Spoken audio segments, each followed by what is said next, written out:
Nesse vídeo, nós vamos aprender a trabalhar com o CSV.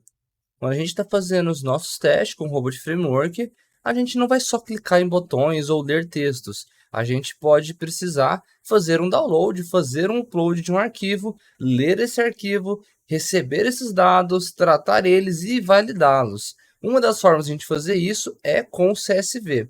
Então, nesse vídeo, a gente vai aprender como a gente utiliza a library CSV Library. Tudo isso depois da vinheta. Sejam muito bem-vindos, meu nome é Gustavo Machado, trabalho com os testes de software há mais de 7 anos e estou aqui no YouTube ensinando sobre teste de software no geral, automação de teste e um pouco também de lógica de programação. Tudo que um QA e também um dev deveria saber para trabalhar nessa área de tecnologia. Então vamos para o nosso vídeo agora. A library que a gente está tratando é a CSV Library, como eu já falei. É uma library bem interessante, tá? Ela não tem muitas keywords, mas tem algumas keywords importantes. A gente vai estar utilizando nesse vídeo 3 delas, tá bom? As outras ficam aí para vocês darem uma estudada, mas essas 3 que a gente vai ver já resolve muita coisa para a gente. A maioria dos casos que eu já mexi, eu tive que tratar só com essas 3 libraries, tá? Só com essas 3 keywords. As 3 keywords são o append to CSV file, que é este daqui. É uma keyword onde ela adiciona informação dentro de um CSV existente. A gente tem o empty CSV file, que é a keyword responsável por criar um CSV que não existe. Se ela vai criar é porque ela não existe, né? E a gente tem o read CSV file to list, que é responsável por ler um CSV, tá bom? Então, nosso vídeo vai se basear dentro dessas 3 keywords. Vamos para o nosso primeiro exemplo. Nosso primeiro exemplo é bem simples, que é a leitura de um CSV, tá bom? Então, para isso, eu criei um CSV com alguns nomes fictícios, tá? Nossa, falei a palavra errada. Alguns nomes fictícios. A gente vai ter, então, nome, idade, cidade, sexo e os valores disso aqui, tá bom? E aqui, então, eu deixei claro aqui dentro da minha pasta de suporte, esse repositório, tá? Todos esses códigos vão estar lá no meu repositório do GitHub, que está no link da descrição aí. Inclusive, se você não acessou no meu GitHub, tem muito mais coisa lá, acesse, tá bom? Vai ter todo o que é necessário para você instalar aqui. Então, a gente tem um README com as bibliotecas importantes, tem tudo que você precisa para instalar aqui, beleza? Além de ter outros vídeos dessa mesma playlist que você vai conseguir encontrar aqui também, beleza? Então, seguindo, o que eu vou precisar fazer é usar a keyword read CSV file to list para a gente ler um CSV e a gente precisa passar um valor especificamente, tá? Que é o valor file name. O file name é onde esse arquivo está salvo, tá bom? Então, a gente vai usar o execdir, que ele é responsável por pegar até o início do nosso repositório. É muito interessante a gente usar isso, porque a gente deixa mais dinâmico, né? A gente não fica preso ao lugar, à pasta. A gente pega pelo nome do repositório, então em qualquer pasta isso vai funcionar. Muito importante quando a gente pensa ainda que diferentes pessoas vão utilizar esse repositório e esse repositório vai ser executado também lá pelo GitHub Action, por um Azure DevOps, por um GitLab. Vai ser executado dentro de alguma integração contínua, tá bom? E depois eu passo o resto do nome do meu arquivo, incluindo o nome do arquivo, tá? A gente tem que passar o nome do arquivo. Nesse arquivo aqui, eu estou utilizando vírgula como separador, porque é o default. Mas eu poderia utilizar outra coisa que não vírgula. Eu poderia utilizar, por exemplo, um ponto e vírgula. E se eu utilizasse ponto e vírgula, eu teria que passar essa delimitação aqui na variável delimiter, tá em inglês, né? Deve ter do pronunciando errado, mas a gente tem que passar esta informação, tá bom? Como eu não estou usando ponto e vírgula, eu não preciso passar, ela acaba sendo opcional. Então, simplesmente a gente executa isso e põe uma variável aqui antes, né? Que ele vai atribuir tudo que a gente buscou a essa variável. Então, deixa eu comentar isso daqui e aí vamos executar uma vez para a gente ver o que vai acontecer, tá bom? Deixa eu abrir um terminal aqui então. Deixa eu abrir um terminal, um novo terminal. E eu acho que é esse o comando de execução, é esse o comando, tá? Ele executou com sucesso, tem 2 testes, mas a gente vai ver apenas o primeiro por agora, tá bom? Então, deixa eu pegar aqui onde que foi salvo. Beleza, a gente está vendo aqui onde está salvo. Deixa eu aumentar esse tamanho, tá? Então, a gente está lendo o CSV, a gente leu ele e ele trouxe todos os valores aqui. Então, observem que ele traz como se fosse uma lista mesmo, como se fosse uma matriz. Então, a gente tem esse primeiro valor aqui, tem uma vírgula separando, depois tem esse. É como se fosse uma lista de listas, beleza? Aí, a gente pode utilizar até uma outra keyword que eu não mencionei no início desse vídeo, mas é muito interessante para a gente fazer o log de listas, tá? Que é o log list. O log list ele traz uma formatação melhor para a gente conseguir ver isso. Então, vamos executar novamente. Isso aqui é só para aspecto visual mesmo, não vai diferenciar em nada no nosso teste, tá? Então, o log list ele traz dessa forma. Deixa eu aumentar mais um pouco esse tamanho. Agora ficou meio grande demais, né? Assim, pronto. Então ele mostra para a gente que é uma lista contendo 7 itens e traz separadinho cada uma das linhas, beleza? Então fica uma apresentação um pouco mais elegante para a gente. Então, quando a gente faz a leitura de um CSV é porque a gente quer tratar esses valores.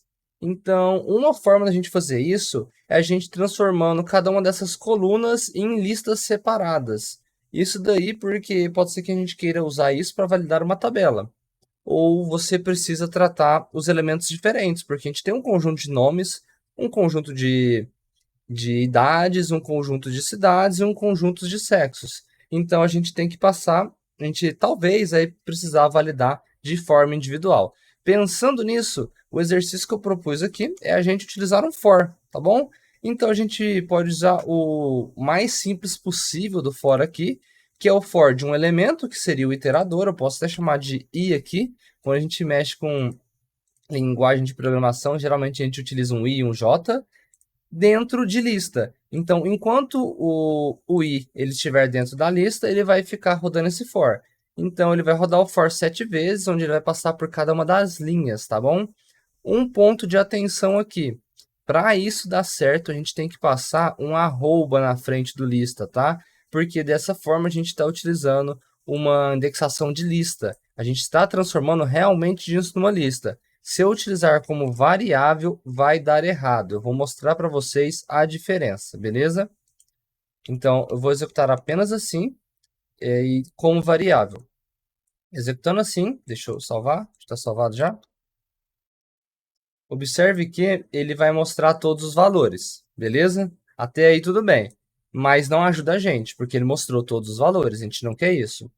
Então, a gente poderia colocar um indexador aqui para mostrar apenas o valor zero. Mas esse valor zero seria o quê? A primeira linha ou a primeira coluna? Aí que tá. Se a gente utilizar desta forma, a gente... eu esqueci de salvar. A gente trata como cada uma das linhas. Então, eu teria que manualmente colocar todas as 7... Eu saí do meu terminal, né? Todas as 7 linhas que eu tenho. Imagina um arquivo que tem 1000 linhas. Então, não faz sentido essa abordagem. A abordagem que faz sentido é a gente utilizar como lista aqui. Se eu utilizar como lista e não colocar nada, vamos ver como que vai mostrar. Mostra dessa forma. Ele traz a primeira na primeira interação, traz a segunda na segunda interação e aí por diante. Então, cada iteração ele traz uma linha. Então, o que eu poderia fazer é separar por colunas, porque as colunas geralmente não vai ter muita informação. No momento que eu fizer isto, eu consigo tratar cada coluna individualmente. Eu tratei a coluna nome com todos os nomes. Se eu utilizar um aqui agora, eu consigo olhar apenas para a segunda coluna, que eu acho que é de idade. Coloquei o elemento errado, é porque eu mudei aqui, né? Vamos executar novamente. E o segundo é de idade. Então, a gente vai ter todas as idades. Desta forma, a gente vai conseguir ter várias listas separadas, cada lista dentro do seu grupo, nome, idade, endereço e aí por diante. E aí a gente consegue tratar. Então, essa é uma primeira abordagem para a gente usar o CSV. E já utilizei bastante e ajuda muito isso daqui, tá bom? E a segunda abordagem é quando a gente quer criar um CSV ou a gente quer adicionar coisas em um CSV. Neste caso aqui, eu utilizei esse mesmo CSV que já existe, Então, eu capturei os valores dele, transformando numa lista.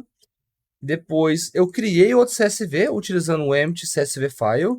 Então, eu preciso colocar apenas o diretório dele, né? Então, ponho o diretório utilizando o execdir da mesma forma e o nome dele. Desta forma, eu crio esse arquivo, tá bom? Eu vou até excluir esse arquivo aqui.